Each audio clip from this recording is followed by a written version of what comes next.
Tell the truth. Do you find yourself replaying the mistakes from your past over and over again in your head for days and months, even years sometimes? Well, you're not the only one that does this. And it's not an indication that there's anything wrong with you. I'm about to dive into this topic, and we're going to learn that this doesn't necessarily mean that you're broken or that there's something wrong with you, but only that you are human. We're going to learn some tactics for how to deal with these feelings, emotions, and just let them go so that we can get something positive out of them. Sound good? Let's go.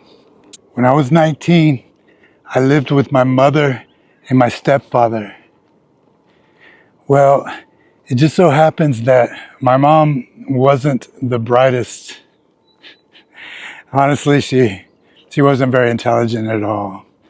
And my stepfather, well, you can imagine the dynamics of being a stepchild. Those relationships are difficult, to say the very least. But what did growing up in this environment lead to? Well, I just wasn't getting the things that I needed as a young man in that home. Things like love and encouragement and, somebody to talk to, some counsel, somebody to discuss my choices, my future with. It just wasn't happening in my household. So what this led to was me seeking all these things outside of the home from anybody that would give it to me. Where I'm going with this is this led to the biggest mistake of one of the biggest mistakes of my life.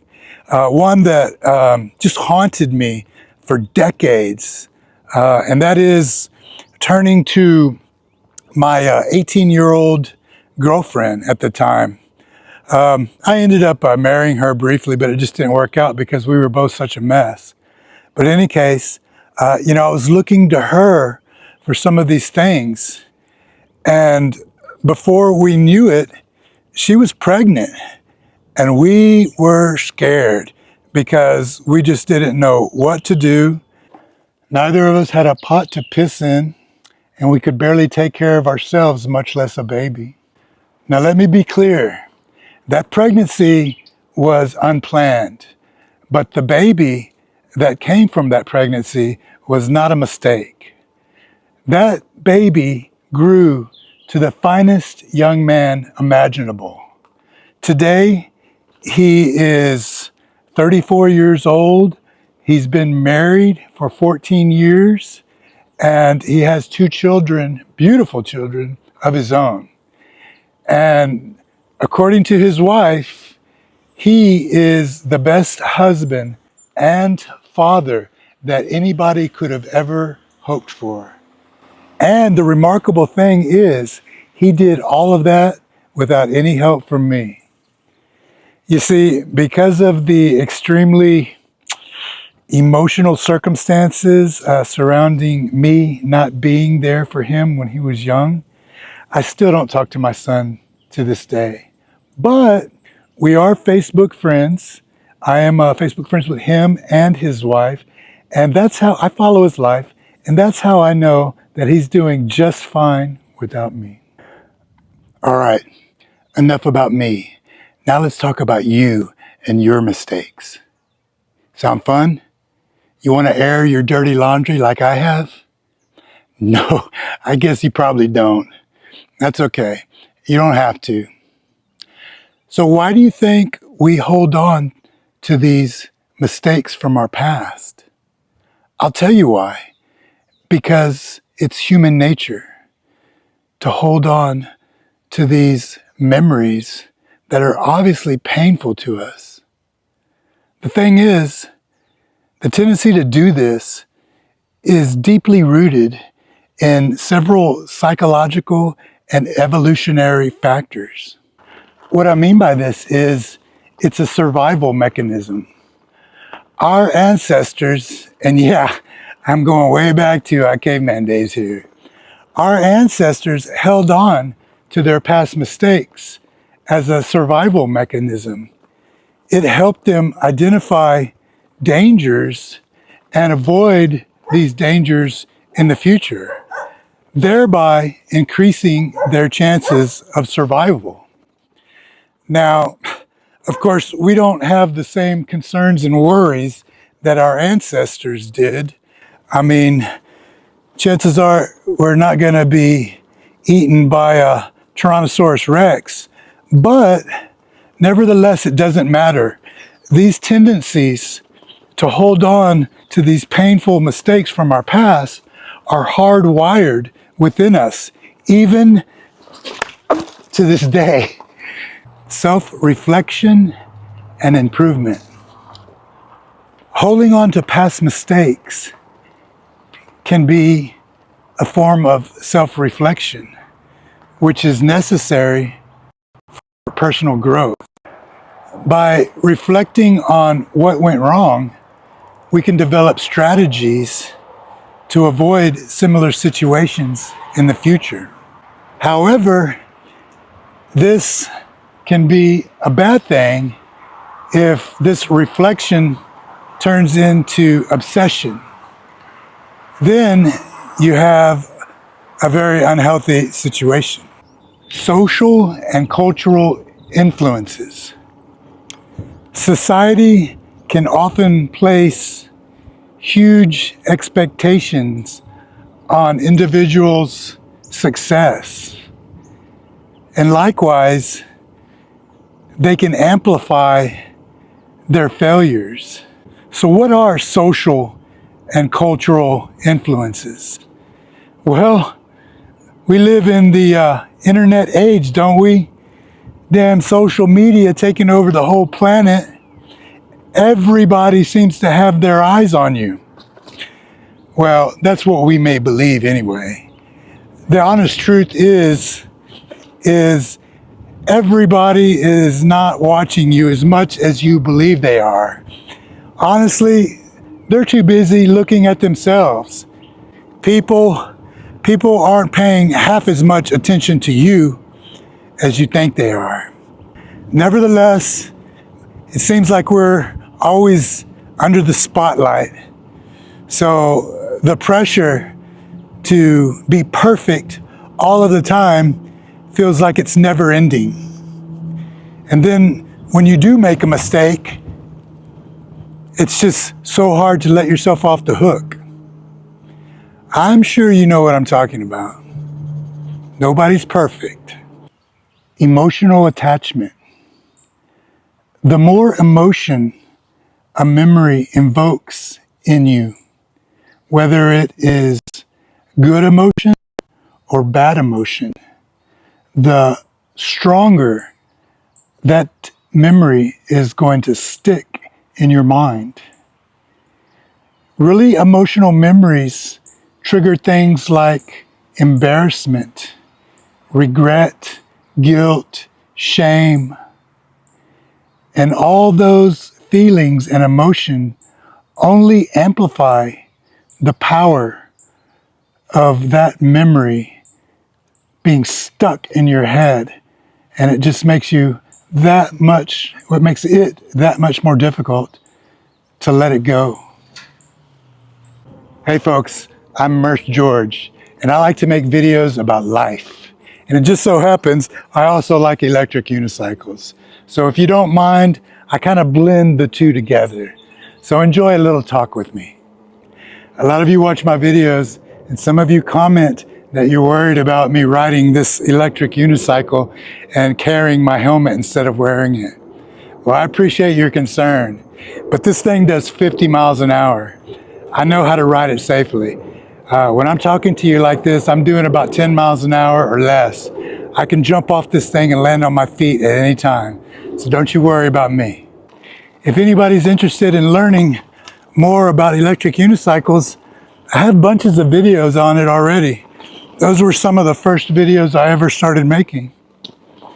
I kind of started with the electric unicycle bit and then slowly got into the personal business about life and love and relationships, that kind of thing, the kind of video you're watching right now. Humans are social creatures who care about the opinions of others. Fear of being judged or rejected by others can cause us to dwell on our mistakes and ruminate on how they might affect our social standing in relationships. And as humans, we need other humans. And as much as it's a trendy thing to say that we just shouldn't care about what others think of us, and I know you've all heard that saying, what you think of me is none of my business. It doesn't matter. It's still hardwired in us. We do care what others think of us. And when we make a mistake, an error, have some kind of a public loss, it can be embarrassing. And we worry about how others are going to look at us. It's only natural. Don't beat yourself up. Strategies to overcome this tendency. For one, tell the truth about that situation that led to the mistake. Were there extenuating circumstances? Was your back up against the wall? Did you honestly have every intention of doing the right thing, but perhaps somebody else also played a hand in the way things went down? Or possibly it was your fault. There was nobody else to blame but you. You honestly effed up. Lord knows I've been in that situation before. I've wholeheartedly effed up. Now, does that make you worthless? Is your sentence or penance that you must carry this guilt, this shame of this mistake around with you like a ball and chain for the rest of your days? I don't believe it is. I say stop. Take a step back and look at all the accomplishments, all the good you've done in your life before this mistake and since then. You are not worthless because you made a mistake. You're only human. If anything, you are going to learn from that mistake, you are going to grow from that mistake, and you're going to be a better person in the end. Take a look at the positive things that you've done. I mean, we're no saint, none of us, but we all have done things for others. You know, we all give back to some extent.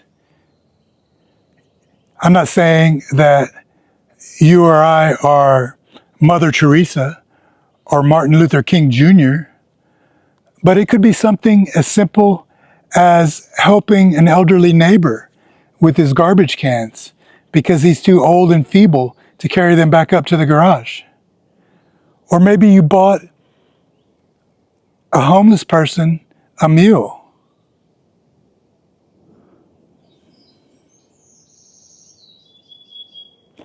Maybe it's as simple as the way you carry yourself.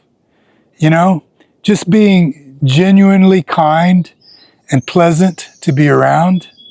I mean, a warm smile can mean a lot to somebody that hasn't seen a friendly face in such a very long time. Our mistakes don't define us. Try to change the way you look at mistakes. Try to look at them as learning opportunities. Mistakes force us to analyze our behavior, the decisions we made that led to this mistake. This type of activity is going to lead to personal growth. That's a good thing. They show us areas where we need to improve. This can lead to new skills. Here's one for you. Try this. Ask an experienced person. What is an experienced person, you say? That's a kind way of saying an old person. Ask an old person what you're going to learn more from. A mistake or a slam dunk success? I promise you, I know what he's going to say. They are going to say, you're going to learn a hell of a lot more from a mistake. Something that comes easy, it's not going to stick with you. You're not going to learn much from it. You're going to say, oh, that feels good, and move on. It's not going to leave a lasting impression. But those mistakes, they're hard to shake. You're going to dwell on them a bit, and you're going to analyze them, and you're going to learn from them. Mistakes remind us that we're not perfect. Mistakes humble us.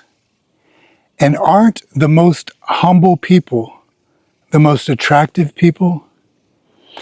Look at Keanu Reeves. That son of a gun is the most humble man on the planet. And everybody loves Keanu.